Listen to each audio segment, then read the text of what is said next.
What are we doing here? Okay, we are doing this pillow right here. So we have a strip of fabric. Does it matter what size? That will be in the pattern. All we have to do is do a rolled hem on one side. We have it set up as a rolled hem. It's a rolled hem. 3 things. Yep. And look at me go.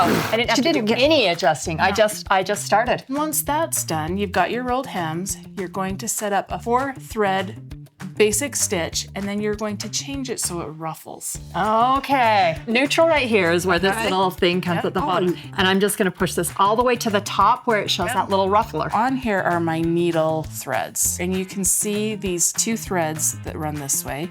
Okay. Like that. And then there's one that goes back and forth. You're just gonna go between the 2 loops and lift up. And I had no idea. Threads should just come right out. No idea. So there they are. And look at that. Oh, and then you just do it the good old-fashioned gathering way. Yeah. Oh, that's awesome.